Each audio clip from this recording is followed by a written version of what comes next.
Bueno, nosotras somos integrantes de un proyecto de extensión en el que formamos parte junto con un equipo más amplio y hoy veníamos a compartir, como bien dijo Marita, algunas aproximaciones conceptuales y algunas aproximaciones desde la experiencia de lo que fue el Foro Local de Acceso al Hábitat en Tandil, una estrategia de participación y acción comunitaria en torno a la implementación de la Ley de Hábitat.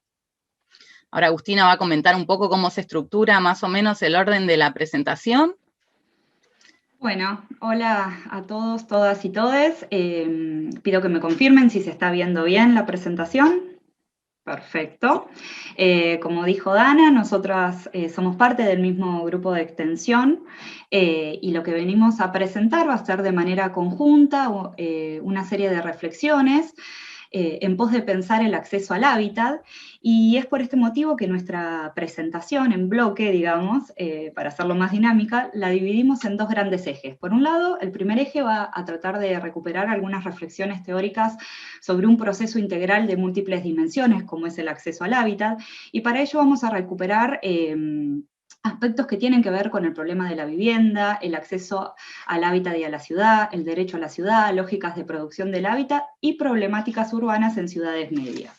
Y después vamos a tener un segundo eje que denominamos reflexiones desde la praxis extensionista en hábitat y derecho a la ciudad, que como bien mencionó Dana, va a intentar recuperar una experiencia de trabajo que desarrollamos hace un par de años, como fue el Foro Local de Acceso al Hábitat.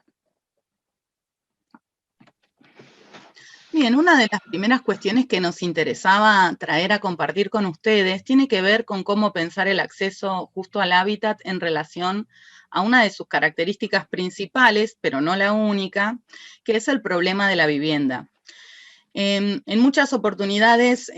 vemos asociado de manera directa y nos parecía interesante problematizar cómo se entiende este concepto, sobre todo en su aplicación en las políticas públicas, porque la manera de entender el concepto también varía en la forma en que luego las normas se pongan en funcionamiento, a quienes definan como destinatarios, qué lógicas de producción del hábitat privilegien. En este sentido, hemos elegido compartir algunas de las reflexiones que presenta Ortiz Flores en el libro El Camino Posible, Producción Social del Hábitat en América Latina, donde analiza estas cuestiones a partir de presentar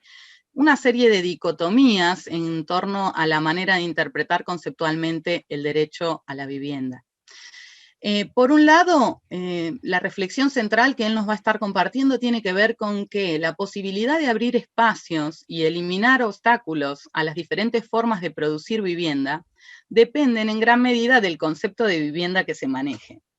De manera esquemática podemos hablar de dos formas, muchas veces contradictorias, de concebir la vivienda y en relación a cada uno de sus atributos. Y de esta forma se derivan modalidades y procesos muy diferentes de producirla, de distribuirla y de habitarla, que tienen consecuencias importantes en la vida económica, social y familiar de los destinatarios, y también en la estructura urbana y del hábitat humano en general, así como en los aspectos culturales que inciden en la calidad de vida. A grandes rasgos podemos encontrar una serie de dicotomías, entonces. Por un lado, aquellas que entienden a la vivienda como resultado de la lógica de la oferta y la demanda del mercado, o como un derecho humano. Entre la primera línea vamos a encontrar que priman las lógicas de acceso individual a partir del mercado y las posibilidades económicas, y en la segunda, una perspectiva de derechos humanos que la entiende como una condición necesaria para el ejercicio integral de los derechos y por ende indivisible, y que es responsabilidad central del Estado.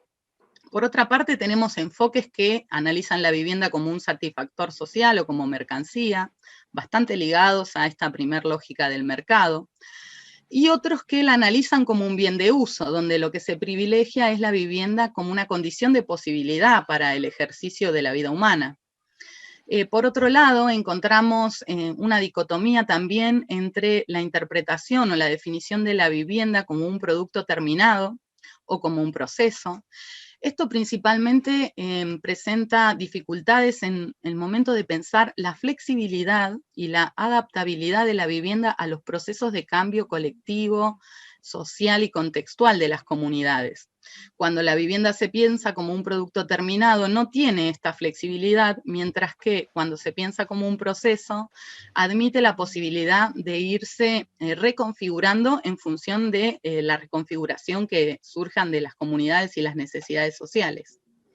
Por otro lado, también encontramos la lógica que prima por considerar la vivienda como un producto económico escaso o como un bien social potencialmente abundante.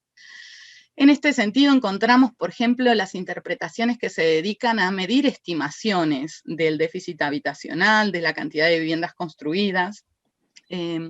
contra aquellas que ven las capacidades que tienen las comunidades para solucionar sus propios problemas de vivienda y de acceso justo al hábitat, a partir de lo que pueden ser denominadas las lógicas de producción social del hábitat.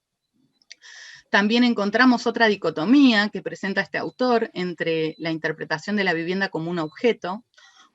o como un acto de habitar, es decir, como un objeto en donde se privilegian sus características constructivas y sus condiciones estructurales,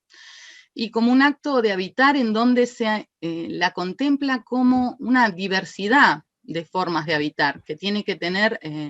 una flexibilidad cultural y contextual capaz de adaptarse a las necesidades culturales y propias de las comunidades. Y finalmente una dicotomía que pretendemos poner en discusión con esta presentación, que es aquella que entiende a la vivienda como resultado de un proceso formal, donde es el Estado o los actores inmobiliarios a partir del mercado quienes lo producen, o como un proceso informal, donde son los habitantes, las habitantes, quienes la producen. Bueno, el autor Ortiz Flores va a estar diciendo que esta dicotomía no es productiva para pensar las políticas públicas de vivienda, porque en América Latina más del 60% de la vivienda es resultado de la producción social. Y bueno, un poco este proceso es el que queremos discutir. En síntesis, queríamos presentar una contradicción que atraviesa la vivienda por su condición de bien concreto en el sistema capitalista, es entre el valor de uso y el valor de cambio, en donde muchas veces esta tensión entre vivienda-mercancía o vivienda socialmente necesaria aparece como algo muy difícil de franquear, pero que no necesariamente debe ser abordada así, todo depende también la lógica de producción de hábitat que se considere hegemónica o si es posible que convivan estas múltiples lógicas y cómo la política pública las adopta. Por otra parte, otra forma de definir la vivienda es por su función social, porque forma parte privilegiada de la organización social y no puede ser analizada al margen de la vida. Y esto nos lleva a resaltar el carácter social de la vivienda, no como un objeto o como un bien concreto, sino por las circunstancias y relaciones que se definen socialmente a propósito de ella. Entonces, desde las ciencias sociales y los debates que desde nuestro equipo queríamos compartir, nos parecía importante resaltar que la vivienda debe ser entendida en el marco de las relaciones sociales que la producen, no como una simple unidad habitacional aislada, sino como parte de un sistema urbano, integrado también por el terreno, la infraestructura de urbanización, de servicios, el equipamiento social comunitario, político y físico-ambiental. Y en este sentido, como no se trata la vivienda como una unidad habitacional aislada, su acceso implica el acceso al hábitat y necesariamente el acceso a la ciudad. Bueno, siguiendo un poquito con lo que estableció Dana, para nosotros es entonces fundamental concebir el acceso a la vivienda digna de manera integral y en clara articulación con lo que es el acceso al hábitat y a la ciudad. En este sentido, entendemos que la satisfacción de las necesidades habitacionales no puede estar escindida de la satisfacción de las necesidades urbanas. En este sentido, cuando nosotros recuperamos el concepto de acceso al hábitat, justamente lo que buscamos ponderar, o mejor dicho, buscamos no circunscribirnos a las cuestiones materiales, sino recuperar todos aquellos aspectos que las personas necesitan para poder vivir una vida plena, digamos, ¿no? Y tiene que ver con esto de, bueno, no solo es el acceso a una vivienda, sino también a servicios, infraestructura urbana, a educación, a salud, a transporte, a espacios de ocio, a espacios de deporte. En este sentido, creemos que para lograr avanzar en la construcción de ciudades que sean igualitarias, que sean plurales, que sean sustentables, se deben propiciar políticas públicas que no disocien la economía del medio ambiente, que no disocien el derecho a una vivienda digna del derecho a la ciudad, que se pueda avanzar entonces en políticas públicas que atiendan al desarrollo territorial del país. Pensar en esta clave, de alguna manera, habilita a generar diferentes estrategias de gestión y acción que sean más integrales y multidimensionales. A su vez, cuando nosotros recuperamos este concepto de acceso al hábitat, lo que buscamos es darle centralidad a el derecho a la ciudad, ¿no? Este derecho que de alguna manera busca iluminar aquellos procesos sociales y políticos que intervienen en la producción de la ciudad, que como Dana leyó a partir de Harvey o mencionó, es la ciudad que queremos construir. Entonces, este derecho a la ciudad es fundamental en términos reivindicativos de lucha política, y al mismo tiempo es fundamental porque le otorga al Estado una centralidad en lo que hace a lograr garantizar el acceso de la población a un hábitat y a una vivienda y a la ciudad. Así que, como planteaba Agustina, el derecho a la ciudad hace referencia a un derecho colectivo vinculado con la justicia socioespacial. Este derecho se centra en el usufructo equitativo de las ciudades y ha sido reconocido en el marco de organismos internacionales como la ONU Habitat, que resulta en un derecho multidimensional, complejo e integral, que puede ser definido como un derecho de derechos, que incluye y desborda lo estrictamente habitacional. Tiene una dimensión jurídica de alcances importantes, que como bien mencionaba Marita en la presentación de la charla, va a ser desarrollada en el próximo encuentro en profundidad, cuando se trabaje sobre hábitat y justicia. En nuestro caso quisiéramos resaltar dos aspectos de este derecho, por un lado su dimensión cultural y por otro su dimensión política. Cuando hablamos de la dimensión cultural del derecho a la ciudad, hacemos referencia a la necesidad de comprender todas las formas del hábitat y de referir al complejo de bienes y servicios urbanos, a la cultura y a la vida misma en su diversidad de expresiones, como mencionaba Agustina. Y cuando referimos la cuestión de la dimensión política, queremos resaltar un aspecto central, y es que el espacio social es un espacio construido y por ende no es neutral. No es neutral para quienes lo habitan. Existen relaciones de poder y relaciones de desigualdad que condicionan y requieren la participación de los habitantes, las habitantes, en la resolución de las problemáticas urbanas. Y en este sentido es que el derecho a la ciudad puede ser planteado como una herramienta política de transformación de la ciudad y de visibilización de las desigualdades, y también como una categoría de lucha urbana que sea capaz de comprender y de poner en palabras la diversidad de demandas por el acceso al hábitat popular y el acceso justo al hábitat. Y en este sentido, se trata de un derecho colectivo que tiene la capacidad de construir y de contribuir a la construcción democrática de la ciudad y de las relaciones socioespaciales. Esta mirada que nos comparte Harvey, un geógrafo que analiza el derecho a la ciudad, sosteniendo que no se trata solo del acceso a los bienes urbanos, a la libertad individual de acceder a los bienes urbanos, sino centralmente de qué tipo de ciudad queremos y que esta ciudad no puede estar divorciada de qué lazos sociales, qué relaciones con la naturaleza, qué estilos de vida, qué tecnologías y qué valores estéticos deseamos. El derecho a la ciudad es mucho más que esta libertad individual de acceder a los recursos urbanos. Se trata del derecho a cambiarnos a nosotros mismos, cambiando la ciudad.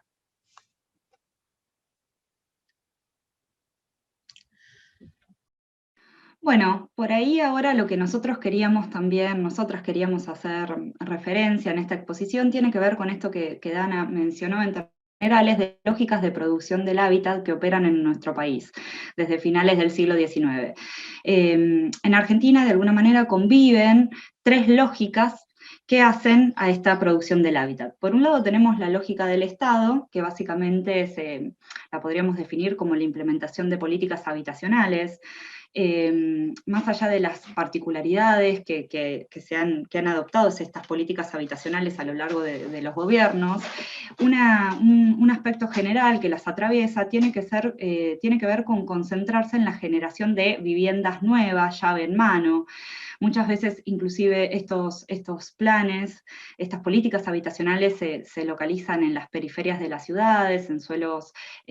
más económicos y que no necesariamente cuentan con los equipamientos y la infraestructura urbana necesaria. Y al mismo tiempo, muchas veces estas políticas habitacionales no responden efectivamente a las necesidades de la población. Por otro lado, nos encontramos con la lógica del mercado privado y formal, que opera principalmente para las demandas de las élites y la especulación inmobiliaria. Y finalmente nos encontramos con una lógica que es la de las necesidades sociales, que funciona en el circuito del mercado del suelo informal y que se vincula con la construcción, autoconstrucción dependiente del sector productor de materiales. En este sentido, nosotros nos queríamos centralizar principalmente en la última lógica, porque justamente lo que se pone en evidencia es que cuando las personas, mayoritariamente los sectores populares, pero también podríamos pensar a la clase media, no puede acceder a una vivienda, al suelo urbano, por medio del mercado privado y formal o a través de aquellas políticas públicas estatales, despliegan variadas modalidades de hábitat popular. Estas modalidades de hábitat popular pueden ser urbanizaciones informales, ocupación de tierra y vivienda vacantes, barrios por cooperativas, el vivir en hoteles pensión, es decir, hay una gran diversidad de estrategias que los actores despliegan para garantizar el derecho a una vivienda digna. Pero al mismo tiempo, el recuperar esta diversidad de modalidades no hace otra cosa que evidenciar y ratificar dos aspectos que están interrelacionados. Por un lado, tiene que ver con la agudización de la problemática habitacional en nuestro país. Si nosotros recuperamos los datos del último censo 2010, y que son datos viejos de alguna manera, que están desactualizados, lo que podemos corroborar es que existe un déficit habitacional que afecta a 3,8 millones de hogares. De ese total, 1,6 millones necesitarían una vivienda nueva y el restante, 2,2, necesitaría mejoras habitacionales. Al mismo tiempo, si nosotros recuperamos los datos del censo del 2010 y establecemos una comparación con los del 2001, aparecen dos aspectos que para nosotras son centrales y que evidencian también la complejidad y las nuevas coordenadas que tiene la problemática urbana habitacional en la Argentina, que tiene que ver con una disminución del número de propietarios y un aumento en el número de inquilinos. Digo, el proceso de inquilinización es un eje que necesitamos discutir. Y en tercer lugar, otro dato que vamos a abordar con mayor detenimiento en las próximas filminas, nos encontramos con los datos del Registro Nacional de Barrios Populares, que se hizo en el 2016-2018, y que arroja que en Argentina existen 4.416 barrios populares. Estos datos no hacen otra cosa también más que ratificar que la informalidad urbana, o como se suele decir entre comillas, la extensión de la ciudad informal, no resulta ni un fenómeno nuevo ni excepcional, y mucho menos puede pensarse como una anomalía respecto de un modelo universal de desarrollo urbano. Por el contrario, y como bien referenció Dana, la informalidad urbana es la forma más extendida de crear espacio urbano en Argentina y en Latinoamérica. A continuación, lo que nosotros buscamos es que, bueno, a los fines de pensar cómo estas lógicas de producción del hábitat operan en nuestras ciudades, cómo se evidencia la problemática urbano-habitacional, consideramos que es central partir por pensar lo urbano de manera situada. ¿no? En este sentido, en nuestro país más del 90% de la población vive en ciudades, por lo cual podríamos decir que la Argentina es un país urbano. El problema que tiene esta categoría, esta etiqueta, es que se desconoce la diversidad de situaciones que engloba, y generalmente se tiende a considerar a las aglomeraciones metropolitanas como el parámetro de lo urbano. En este sentido, desde las ciencias sociales, así como desde otras ciencias, desde hace varios años, se viene generando investigaciones, trabajo que buscan tensionar la homogeneización de categorías, de términos, de enfoques a la hora de pensar los procesos urbanos. Tan solo por dar un ejemplo, digo, y volviendo a los censos del 2010, lo que demuestra es que la Argentina mayoritariamente está conformada por ciudades de medias o intermedias, es decir, que nos caracterizamos por un inframunicipalismo. Tan solo en la provincia de Buenos Aires, de los más de 160 municipios que la componen, la mayoría de las ciudades cabeceras oscilan entre los 1.000 y 600.000 habitantes, con la excepción de La Matanza. ¿Por qué es importante entonces pensar lo urbano en escala media? Justamente porque nos habilita a pensar las particularidades que adoptan las problemáticas urbano-habitacionales en nuestras ciudades. En este sentido, creemos que las formas en que se construyen, en que se piensan, en que se gestionan estas problemáticas, están íntimamente vinculadas con especificidades estructurales y simbólicas de las ciudades. Es decir, para pensar estas problemáticas tenemos que poder inscribirlas, situarlas y advertir, por ejemplo, las particularidades del perfil económico de la ciudad, la cantidad de población, los recursos, cómo se componen los gobiernos locales. Y porque a su vez pensar de manera situada las problemáticas urbano-habitacionales nos permite volver sobre un eje que es obvio, pero que a veces nos olvidamos, que es que las necesidades no son homogéneas. Y por ende, no se puede pensar en estandarizar soluciones o políticas públicas. En el primer encuentro, Ana Pastor resaltó esto. Bueno, la diversidad de situaciones exige que seamos creativos, a los fines de poder efectivamente satisfacer las necesidades de la población. En el caso de Tandil, que es donde nosotros tenemos nuestro trabajo territorial por el Grupo de Investigación y Extensión,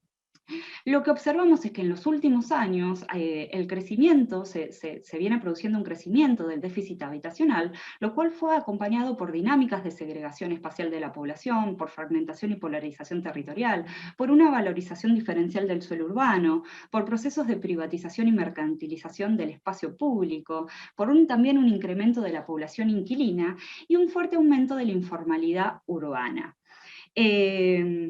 El aumento de la informalidad urbana ha ocasionado la generación de diversos conflictos que se inscribieron en las agendas públicas y mediáticas de nuestras ciudades. Inclusive, si uno piensa en el último año, es posible reconocer conflictos que se vincularon con la ocupación de tierra, ya sea en Tandil o en La Barría, conflictos además que se produjeron en un contexto de pandemia, lo que agravó la vulneración de las poblaciones, de las personas. En este sentido, ¿por qué para nosotros es importante recuperar en términos generales estas problemáticas y particularmente las vinculadas con la informalidad urbana? Es que no hace otra cosa que evidenciar que cuando el Estado no logra brindar respuestas, el Estado en todos sus niveles, y haciendo también alusión a los gobiernos locales que tienen un rol central en la gestión de los territorios, las personas, ya sea de manera individual o colectiva, implementan diversas estrategias, acciones, en pos de garantizar el acceso a la vivienda, al suelo urbano y la ciudad. A continuación, Dana va a presentar una serie de datos que se desprenden de este registro de barrios populares en relación a las ciudades de Azul, Olavarría y Tandil, que es, bueno,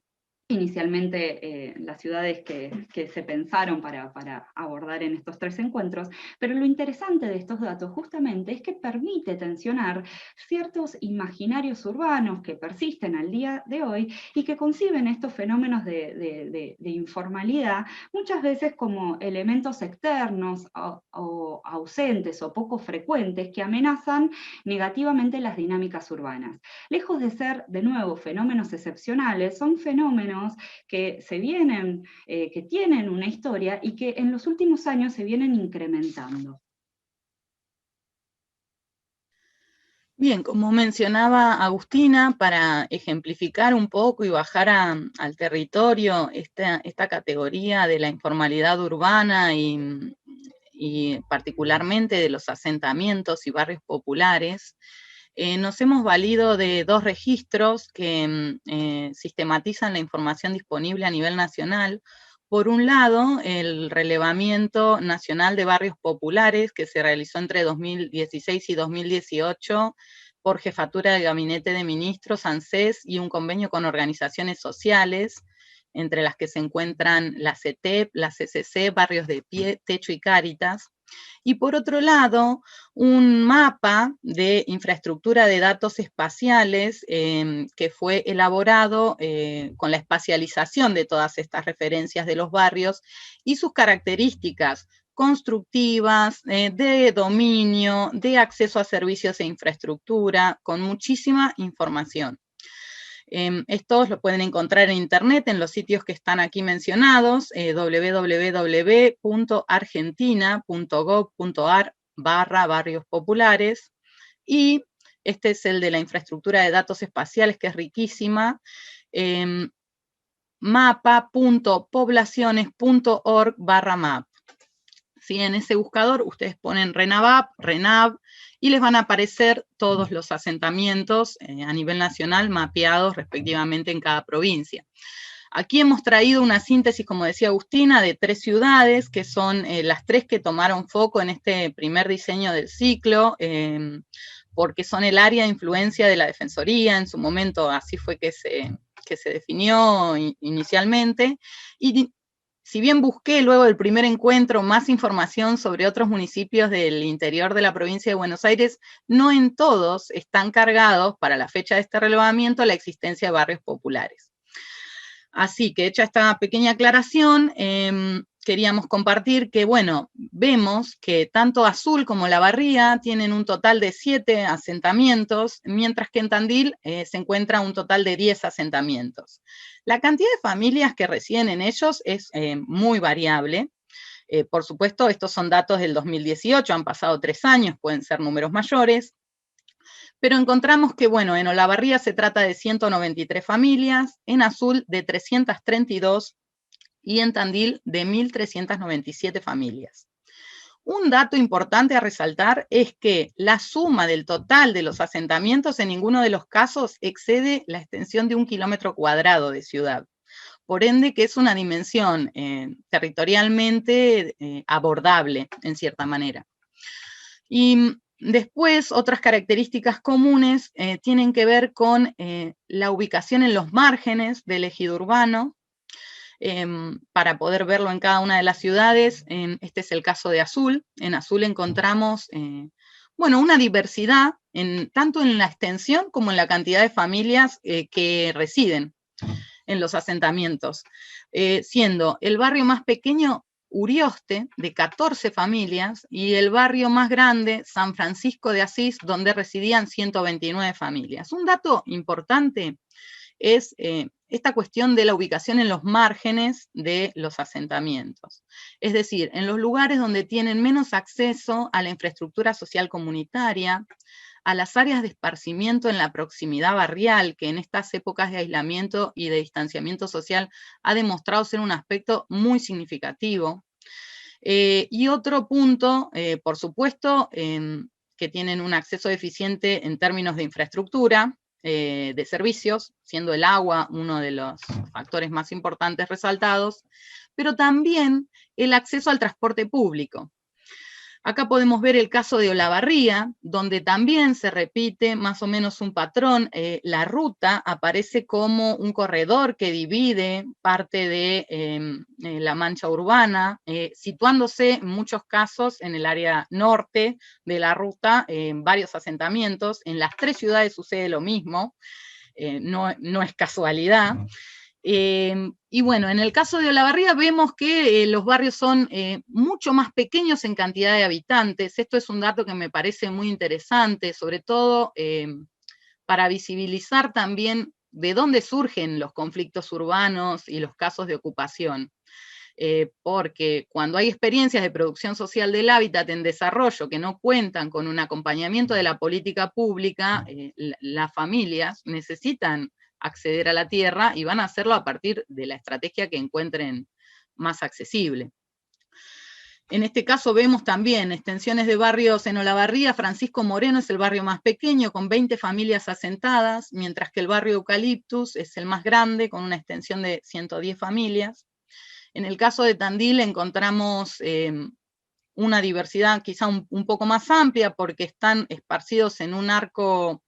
que rodea todas las periferias nor-noroeste, por un lado hacia el norte de la ruta y por otro lado hacia los márgenes del área serrana, como es el caso de Tunitas, Villa Cordovita, Villa Laza. Encontramos también una diversidad desde asentamientos con 15 familias en la vera del arroyo Langueyú de Villa Aguirre, hasta asentamientos con 240 familias como Las Tunitas, 271 familias como Villa Cordovita.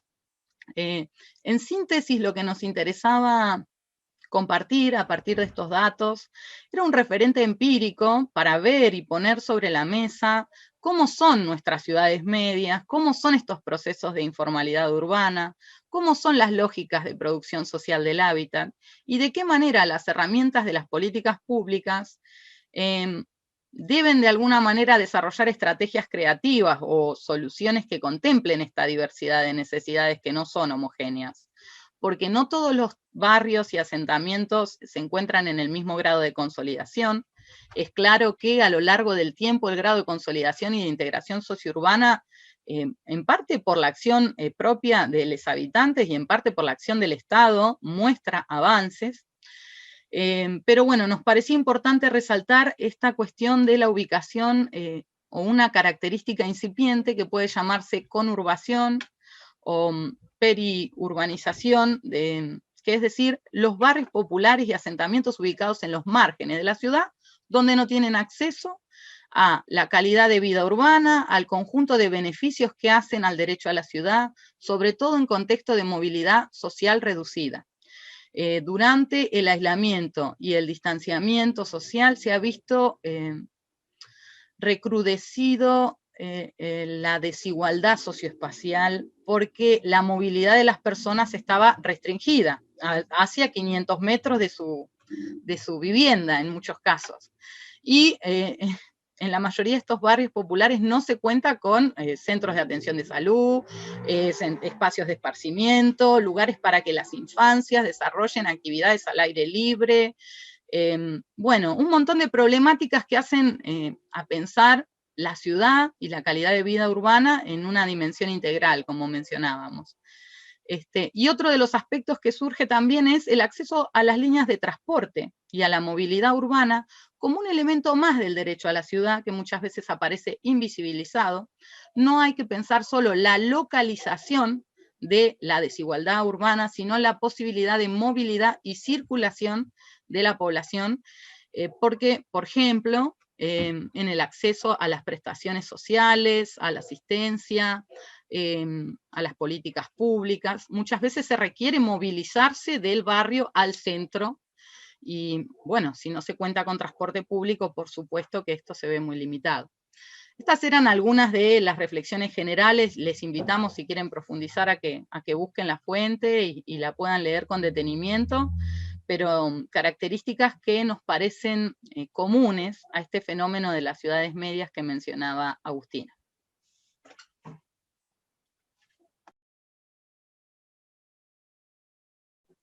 Para ir cerrando este primer eje que nos planteamos, nos parecía importante volver sobre, bueno, ¿qué hacemos entonces con estas problemáticas urbanas en ciudades medias, ¿no? ¿Cómo lograr efectivamente garantizar el acceso justo al hábitat de la población?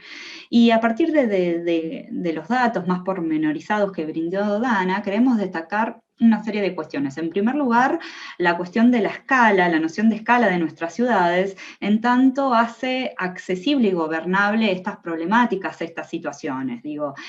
se podría revertir los procesos de desigualdad sociourbana, a partir de desplegar diversas estrategias de integración, de acción, a partir de articular de otra manera estas lógicas de producción del hábitat. Entonces digo, la escala en nuestro caso jugaría a favor para poder intervenir y gestionar nuestros problemas urbano-habitacionales. Un segundo aspecto que para nosotros es central es que encontramos con variadas experiencias de trabajo y de lucha de agrupaciones sociales que desde hace años vienen trabajando para generar suelo urbano, para garantizar el acceso a la vivienda, a espacios colectivos. Durante el primer encuentro, por ejemplo, tuvimos la posibilidad de que Mujeres Sin Techo, una agrupación de Tandil, contaran la experiencia que tienen en la generación de suelo urbano, de barrios, y que no es la única agrupación, por lo menos en Tandil, que tiene experiencia en este tema. Entonces, el que haya organizaciones de la sociedad civil es sumamente importante para trabajar sobre estas problemáticas. Y un tercer eje, que no es menor y que convoca de alguna manera a la diagramación de este ciclo de encuentros, tiene que ver con la presencia de herramientas normativas en nuestras ciudades, desde planes de desarrollo territorial, ordenanzas municipales, y en este caso particular la ley 14.449. Entonces podríamos pensar que no es un problema de falta de políticas públicas. En todo caso tenemos que trabajar en la implementación de estas políticas públicas, en lograr, como mencioné anteriormente, de ser creativos, de qué aspectos podemos recuperar a los fines de atender nuestros problemas. En este punto creemos y sostenemos desde el equipo de extensión, que desde hace varios años venimos trabajando con la ley 14.449, que es una ley que tiene mucha potencialidad, en tanto habilita a generar procesos de planificación y participación multiactoral, multiescalar, multitemporal, que nos permite trabajar sobre esto de qué ciudad queremos construir. Y en este punto, una de las herramientas que visualizamos como interesantes a incorporar, tiene que ver con los consejos locales, ¿no? Porque nos permite volver sobre uno de los principios rectores de la Ley de Hábitat, que es la gestión democrática de la ciudad. Efectivamente, entonces, trabajar sobre qué ciudad queremos construir y que esa ciudad que buscamos construir atienda a las necesidades y requerimientos de toda su población.